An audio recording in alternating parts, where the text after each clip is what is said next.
Les gesticulations du moi. Sans moi, a dit Jésus, vous ne pouvez rien faire. Jean 15, verset 5. Dans l'Église, les gens le bon ne manquent pas. Ce roi vaillant qui, en pleine bataille à Poitiers, était constamment alerté par son fils, qui, effrayé, lui criait « Père, gardez-vous à droite, Père, gardez-vous à gauche ». Dans nos communautés, certains enseignants, à l'instar de ce dauphin, nous répètent sans relâche « Soyez sur vos gardes et repoussez l'ennemi qui vous attaque de toutes parts. Vous devez lutter sans faiblir contre le péché pour plaire à Dieu. » Une vraie tâche de titan qui nous est demandée, puisqu'il faut simultanément veiller sur nos paroles et nos regards, être en état d'alerte auprès de nos deux oreilles, contrôler sans défaillance nos moindres gestes, toujours prêt à pourfendre en même temps la médisance, l'impureté, la vanité, la négligence, l'égoïsme, l'impiété, pour s'adonner sans répit aux bonnes œuvres, à la prière, aux exercices de piété. Ouf! Autant vouloir chasser nos ténèbres avec un balai. Incité par une prédication légaliste qui accumule les « il faut », les « vous devez », le chrétien culpabilisé s'efforce d'être à la fois plusieurs moi, plusieurs gardiens impitoyables, toujours en éveil. Chacun de nous tend à être non point un seul individu, mais tout un comité d'individus, une équipe de surveillants armés de gourdins qui agissent en ordre dispersé, réclamant de l'aide tous en même temps. Au secours, s'affole le gardien des lèvres, la tentation de médire est trop forte, vite, je perds pied. Celui des pensées, submergé à son tour, demande à grands cris qu'on mande d'urgence toutes les forces disponibles sur son champ de bataille. La rancœur et la jalousie le harcèlent. Pas de répit, la défaite est proche. Le vigile des yeux, attentif à la pureté des regards, n'est pas en reste, lui qui, également débordé, se plaint d'être oublié. Il veut du renfort pour tenir bon. Du côté des oreilles, c'est le même appel de détresse, la même impuissance à détecter et à neutraliser les rumeurs bruyantes et impures des ténèbres. Bref, quand le moi s'en mêle pour décrocher la sainteté, l'enfant de Dieu est multiple. Il y a en lui l'homme d'église, l'homme d'affaires, le père de famille, le citoyen, tous plus incompétents et impuissants les uns que les autres, tous manipulés par Satan qui se gausse de voir le moi prendre les rênes du combat, un moi dépassé qui s'évertue en vain à maintenir tous ces petits moi sur la voie de la sanctification. Peine perdue. Loin d'être un, le croyant à le remords de son moi religieux est écarté et déchiré, semblable à un homme qui court de tous côtés pour colmater des brèches qui s'ouvrent partout à la fois sous la poussée des eaux.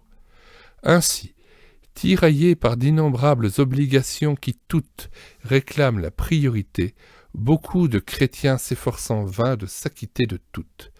Aussi sont-ils rapidement découragés et vaincus.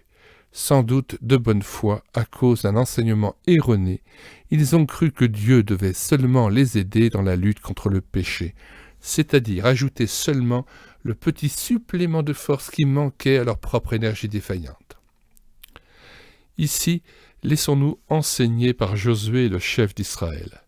Il vient de passer le Jourdain et campe avec ses troupes à Gilgal avant d'entreprendre la conquête du pays. Il quitte sa tente, seul, et se dirige vers Jéricho. Arrivé sur les lieux, il considère avec perplexité les murailles impressionnantes de cette forteresse inexpugnable, lorsque soudain se dresse devant lui un homme debout, une épée nue dans la main. Josué 5,13. Surpris et se sentant menacé, Josué tient à savoir quelles sont les intentions de cet inconnu. Aussi le questionne-t-il. Es-tu des nôtres ou de nos ennemis? Autrement dit, es-tu un soldat de plus qui vient nous prêter main forte ou un adversaire que je dois combattre?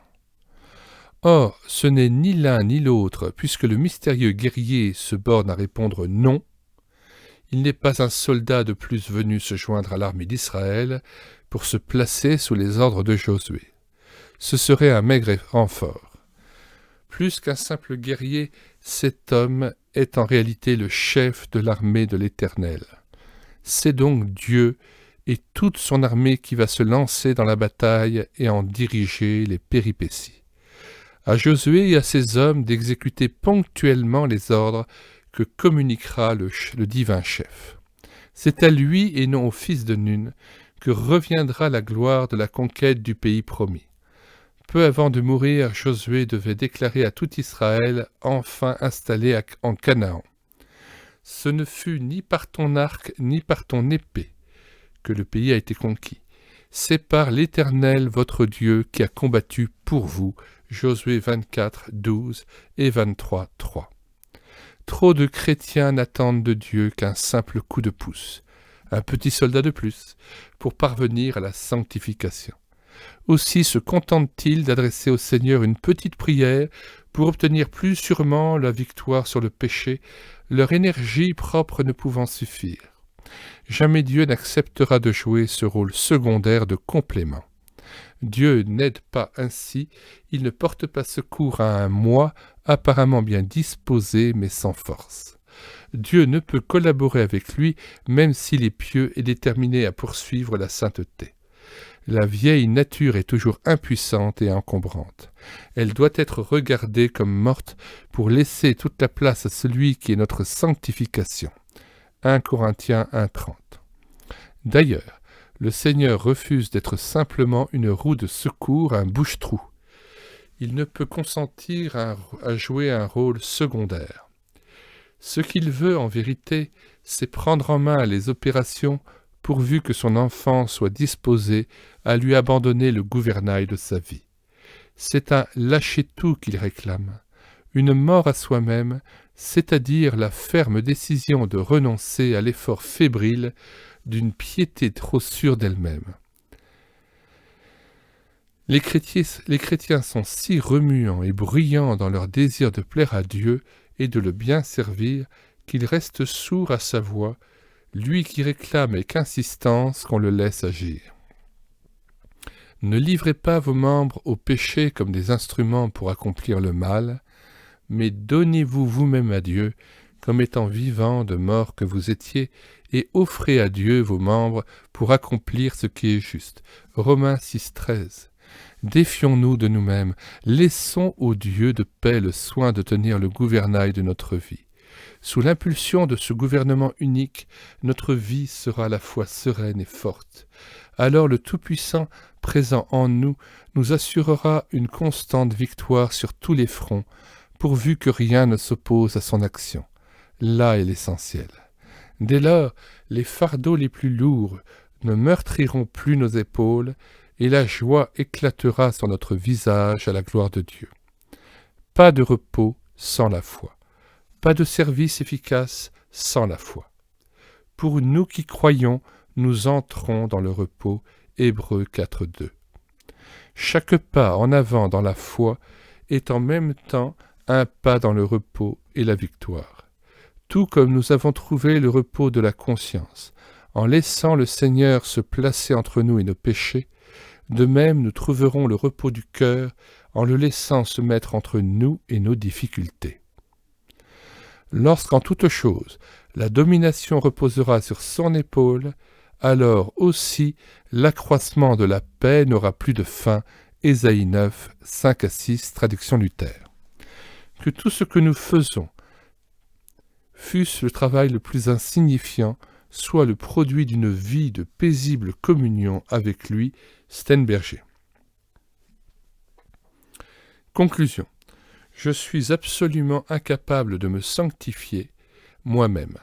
La sanctification n'est pas amélioration ou réforme de soi, mais mort du vieil homme et naissance et vie de l'homme nouveau. Que Dieu opère cette œuvre, et je serai propre à toute bonne œuvre. Il n'y a pas de mauvais ouvrier que Dieu ne sanctifie jour après jour. Que le Dieu de paix vous sanctifie lui-même tout entier, et que tout votre être, l'esprit, l'âme et le corps, soient conservés irréprochables lors de l'avènement de notre Seigneur Jésus-Christ. Celui qui vous a appelé est fidèle, et c'est lui qui le fera. 1 Thessaloniciens 5, 23-24.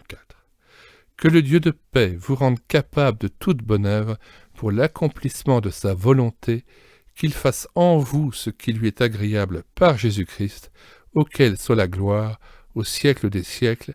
Hébreux 13, 21. Question.